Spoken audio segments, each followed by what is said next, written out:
వ్యవస్థ దిగజారిపోయిందని చెప్పడానికి తెనాలి ఘటనే ఉదాహరణ అని వైఎస్ జగన్ విమర్శించారు. రాష్ట్రంలో రెడ్ బుక్ పాలన నడుస్తోంది, పోలీస్ వ్యవస్థ వికృత రూపం దాల్చింది అని అన్నారు. నైతికత పోలీసులకు ఉందా అని అడుగుతా ఉన్నా. ఇలా చేయడం ధర్మమేనా అని అడుగుతా ఉన్నా.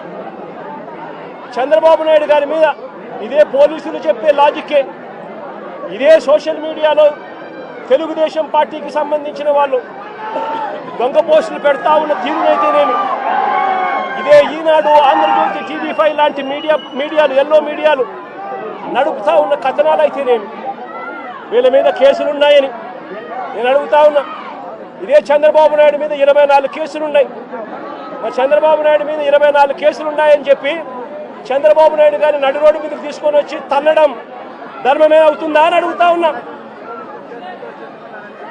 చంద్రబాబు నాయుడు మీద కూడా 24 కేసులున్నాయి.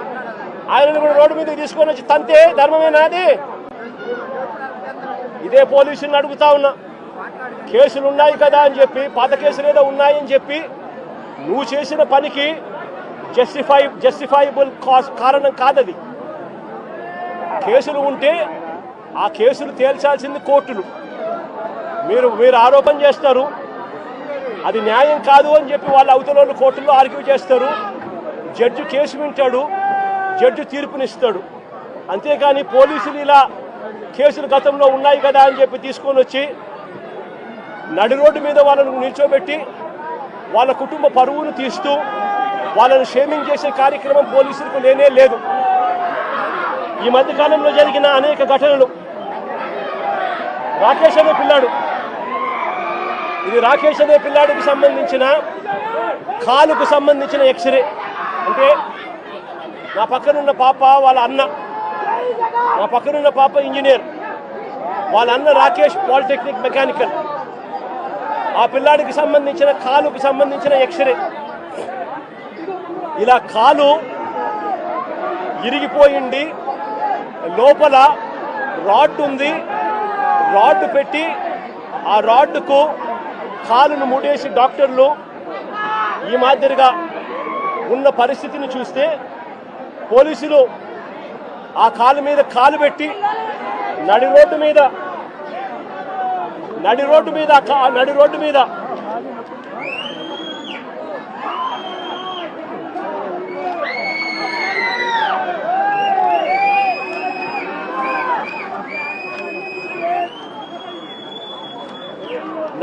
మీద ఆ పోలీస్ కాలు తొక్కుతూ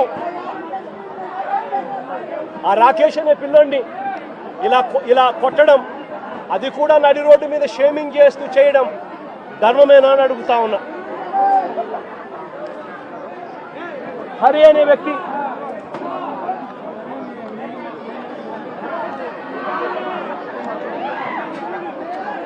హరికృష్ణ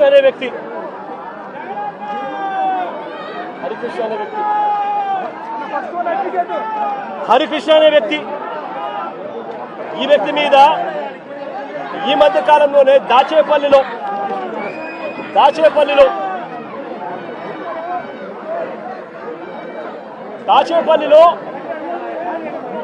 హరికృష్ణ అనే వ్యక్తిని తప్పుడు కేసు పెట్టి ఈ మధ్య కాలంలోనే దారుణంగా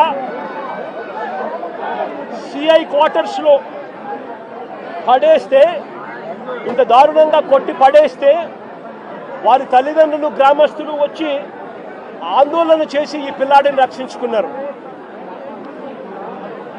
ఈ కేసులో కూడా ఎలాంటి గాయాలు జరగలేదని, ఎలాంటి గాయాలు ఆ పిల్లాడికి రాలేదని డాక్టర్లు దొంగ సర్టిఫికెట్ కూడా ఇప్పించుకున్నారు. ఆ పిల్లాడు ఈ రోజు కూడా నడవలేని పరిస్థితిలోనే ఆ పిల్లాడు ఉన్నాడు. రాజమండ్రిలో పులిసాగర్ అనే సోషల్ మీడియా యాక్టివిస్టు, రాజమండ్రిలో పులివీరన్న అనే పులిసాగర్ అనే సోషల్ మీడియా యాక్టివిస్టు, ఈ పిల్లాడు కూడా దళితుడే. ఈ పిల్లాడిని కూడా ఇదే మాదిరిగానే పోలీస్ స్టేషన్లో అగ్ననగ్నంగా ఈ పిల్లాడిని రాత్రంతా చిత్రహింసలు పెట్టారు. పోలీసులా వీళ్ళు రాక్షసులు అని అడుగుతా ఉన్నాం. సోషల్ మీడియాలో ఈ పిల్లాడు క్వశ్చన్ చేసిన దానికి ఈ పిల్లాడి పరిస్థితి రాజమండ్రిలో ఇది.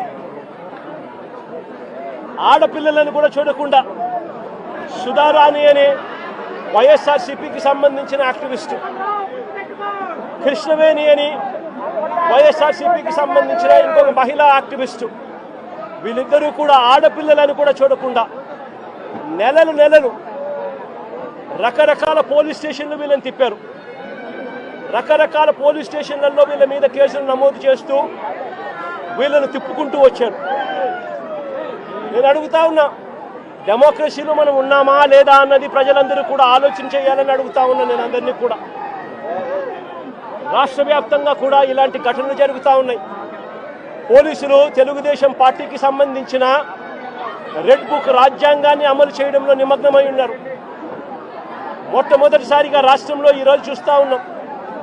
తెలుగుదేశం పార్టీ సాక్షాత్తు సిఐల్ని, సాక్షాత్తు డిఎస్పీల్ని, సాక్షాత్తు ఎస్ఐలను ఉపయోగించుకుంటూ పోలీసులను కలెక్షన్ ఏజెంట్లుగా వాడుకుంటా ఉన్నారు. ఎమ్మెల్యేలు వ్యాపారం చేస్తారు. మద్యం దగ్గర నుంచి, ఇసుక దగ్గర నుంచి, మట్టి దగ్గర నుంచి, నియోజకవర్గంలో జరుగుతూ ఉన్న ప్యాకాట క్లబ్బుల నుంచి అన్నింటిలోనూ కూడా ఎమ్మెల్యేల దగ్గరుండి నడిపిస్తారు. పోలీసుల దగ్గరుండి వాళ్ళకు ప్రొటెక్షన్ ఇస్తారు. దగ్గరుండి పోలీసులు వాళ్ళ దగ్గర నుంచి మామూలు వసూలు చేస్తూ ఉన్నారు. మామూలు వసూలు చేసి పోలీసులు ఇంత, ఎమ్మెల్యేలు ఇంత, చంద్రబాబుకి ఇంత, లోకేష్కి ఇంత అని చెప్పి పంపకాలు జరుగుతూ ఉన్నాయి. రాష్ట్ర వ్యాప్తంగా ప్రతి నియోజకవర్గంలో ఇదే జరుగుతూ ఉన్నాయి. ప్రతి గ్రామంలోనూ బెల్ట్ షాపులు కనిపిస్తూ ఉన్నాయి. ప్రతి మందు షాప్ పక్కన పర్మిట్ రూములు లేకుండా ఇల్లీగల్ పర్మిట్ రూములు కనిపిస్తూ ఉన్నాయి. ప్రతి పర్మిట్ రూమ్కు డబ్బులు తీసుకుంటా ఉన్నారు. ప్రతి బెల్ట్ షాప్కు పోలీసులు డబ్బులు తీసుకుంటా ఉన్నారు. ఎమ్మెల్యేలకు డబ్బులు ఇస్తున్నారు.